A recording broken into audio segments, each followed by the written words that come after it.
Welcome to the Real Story Web Extra right here. We've been talking with Hartford Courant columnist Kevin Rennie about our interview with Mr. Costa Diamantis, a former top budget official who was under investigation with the FBI. If you were just watching our segments that aired, we were going through an interview that he did with us several weeks ago.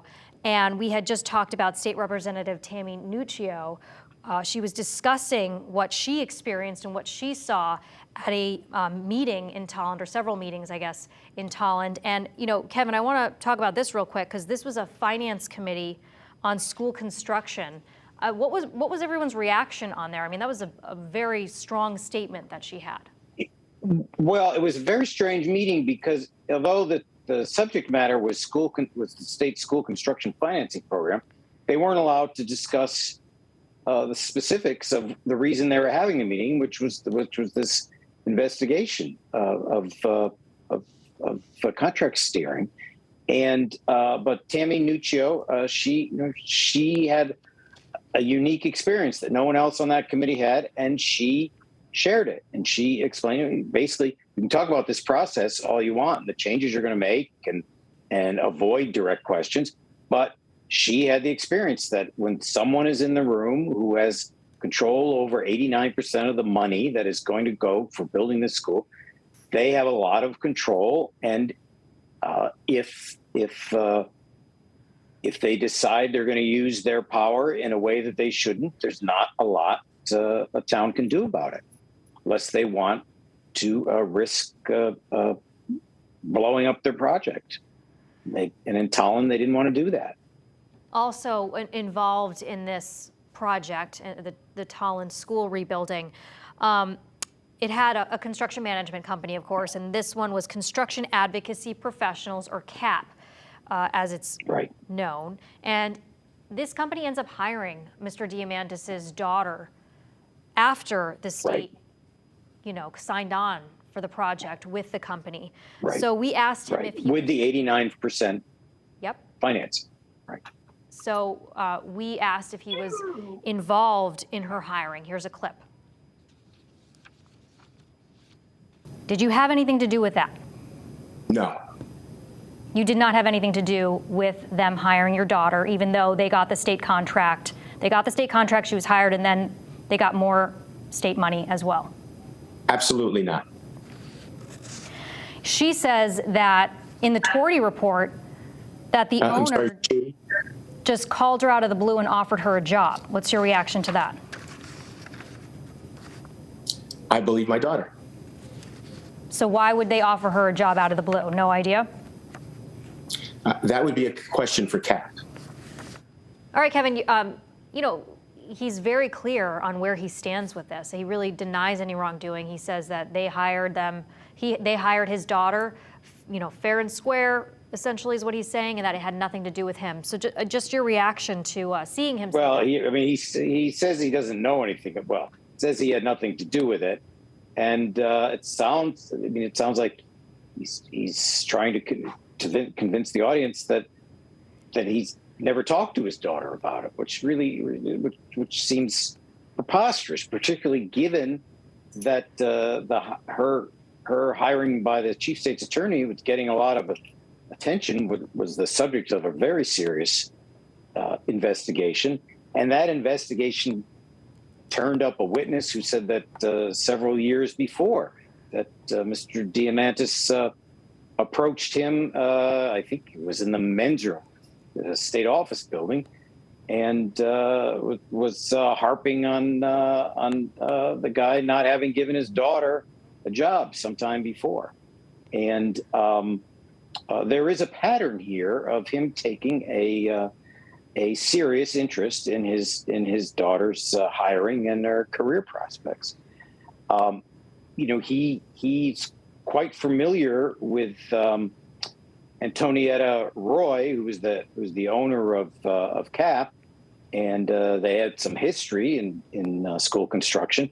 It just does not seem credible that Ms. Roy calls Anastasia Diamantis out of the blue and offers her a job that then they really didn't tell the truth about when it first came up. She said that Roy said that Anastasia Diamantis had only worked on projects in Rhode Island, and that turned out not to be the case. And so, this is what we've seen with the Torrey report throughout, which is their credibility is deeply diminished by their own statements, and that's just the case here too. And nobody has said how much was she paid, how much was Anastasia Diamantis paid to do this job? That one of the employees said she was a ghost employee. The police got involved, and that's in the Torrey report. And a disgruntled employee at CAP who quit and started telling people that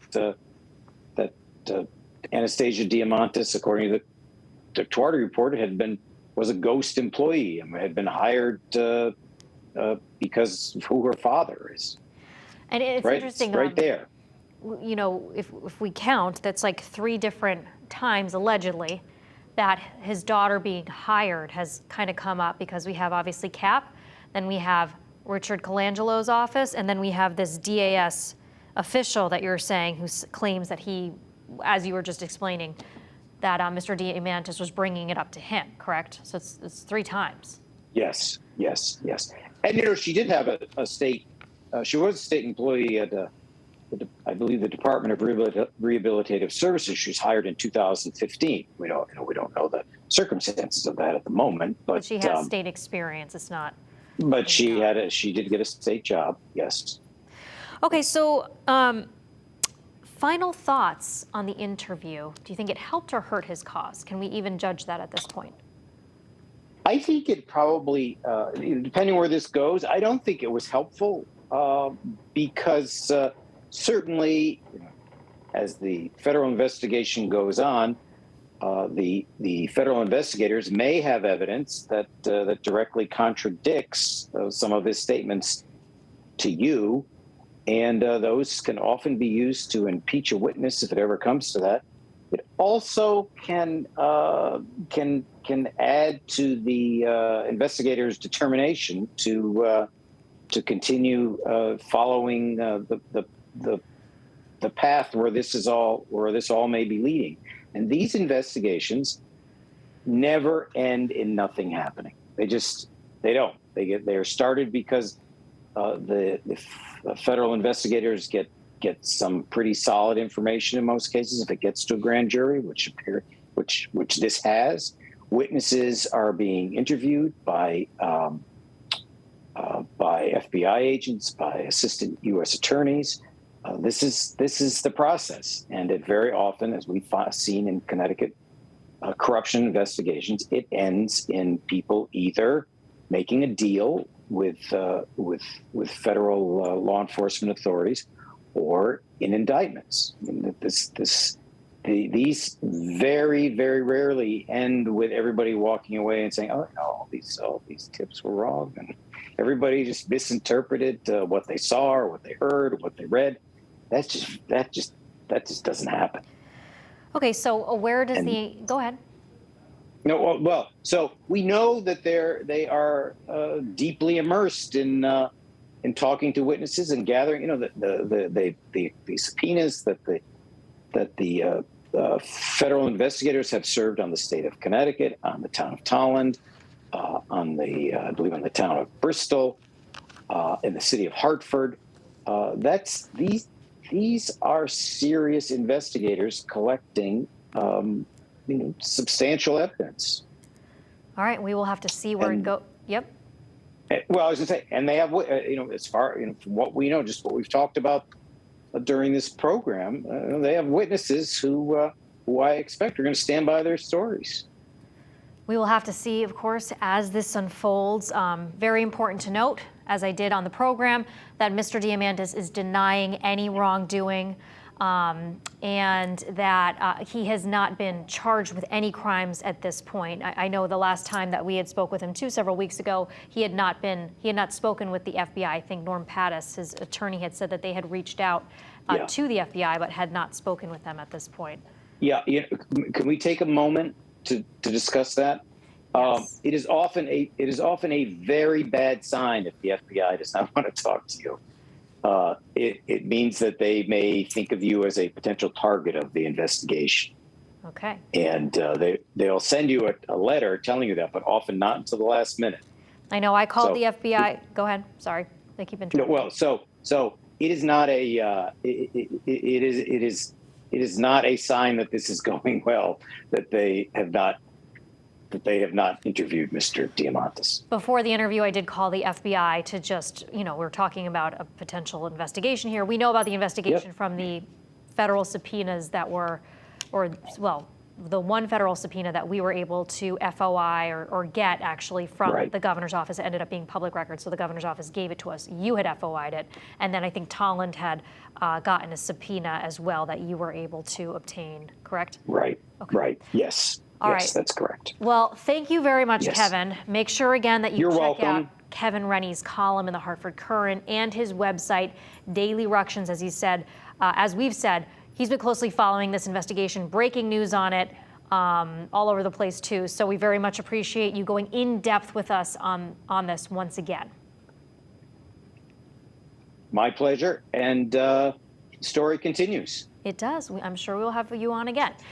Again, if you want to watch the two-part interview with Mr. Diamantis, you can find that on our website. It gives his side of the situation. You can see the segment that Mr. Kevin Rennie did with us on air. And we really appreciate you joining us for this Real Story Web Extra. Tune into the Real Story once again, though, next Sunday. Thank you.